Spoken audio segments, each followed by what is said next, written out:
And tax and people tend to be in denial. Listeners of the show know that I had on as my very first guest Tim Knudsen. That was back in March. I've been sounding the clarion call for real crisis in our retirement system since March of this year. I don't think more than 4 or 5 retirees have ever showed up in any of the retirement board meetings since my first show. You would think they have the greatest interest in the liquidity of the system and the health of the system. Why don't they show up? Well, I'm afraid when they show up is when there is a motion before the Board of Supervisors 2 years from now to cut the retiree health care. Right. And then I think they'll show up and they'll scream bloody murder and they'll say, you guys up there, you're doing this to me. Mm-hmm. But for the last 10 years, they have not been screaming bloody murder to the people who have really done it to them, which has been the Board of Supervisors over that period of time. Let me tell you another aspect of this whole thing, which is your question about the retiree health care. Back in 98, the Board of Supervisors made a decision, and this is often touted as being very brave and courageous and far-sighted decision. What they decided was the county had been paying totally the health care expense of retirees with some co-pays and some exclusions and things. The retirees had to pay for dependents or spouses, an insurance, basically a premium, but most of their bills were being paid by the county. The Board of Supervisors in, I think it was September of 98, made a decision that if you were hired on that month or afterwards, you no longer have access to that retiree health care plan. So if you're hired before, you get one of the best health care plans you can imagine.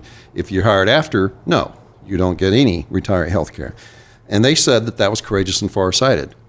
What they didn't do is start setting aside one dime to pay for it in the future. They never figured out what the payments were going to be.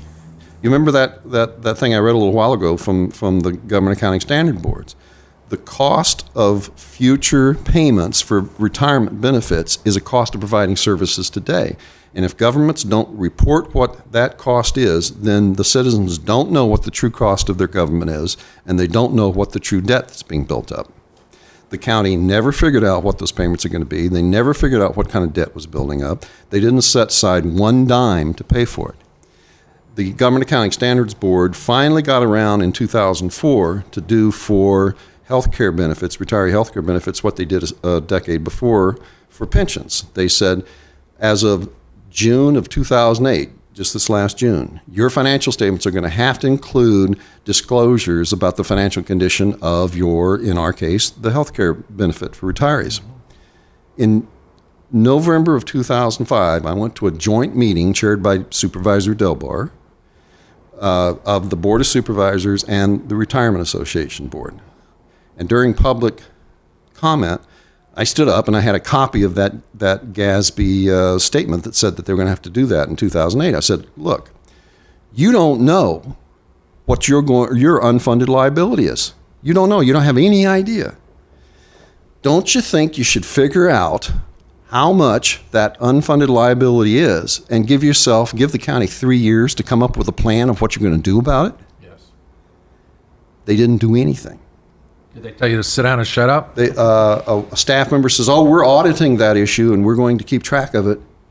And they all blinked and my time was up. I sat down and they did nothing. Yep. Until this last August, I'm talking 2 months ago, they finally got a report from an actuary to tell them what their unfunded retiree health care liability is. It's $138 million. In 1 second, their unfunded retiree liability doubled. That's how the county, under the leadership of Supervisor Delbar and the other long-term supervisors, that's how they've dealt with these issues. Now look what they've done. They've got people who are now in their 70s who are retired, who planned for the last 20 years on having this benefit. Yes. Now, a lot of people say, oh, they shouldn't have that benefit. That's a ridiculously expensive and rich benefit. And that may be so. But that's not what they were told and promised. That's a different issue from waiting until somebody's in their 70s and then pulling the rug out from under Considering them. exactly how they treat their most county employees, underpay them, overwork them, not respect them, etc. But the cherry or the gold coin hanging out there is you got a great retirement. Look, just suffer through 30 years and you'll have a great retirement. Well, that's I won't say which sitting supervisor told me this, but I brought these concerns with. It wasn't Mike Delbar because he won't speak with me. But hi, Mike. I hope you're listening. We may meet you in court over this, and I hope we do. I think there's some real misfeasance here, and maybe even some malfeasance in the way the Board of Supervisors and the Retirement Board has kept the truth from the people and mismanaged our assets. But I was speaking to one supervisor off the record, and he said, "What are you bellyaching about? Our health plan is the Cadillac of health plans for county employees." All right? Well, I'm thinking to myself, but that's what you promised them. That's what you agreed to. And now to say to a retiree in his or her 70s, we're yanking this out from under you, is like a breach of contract. Do you agree?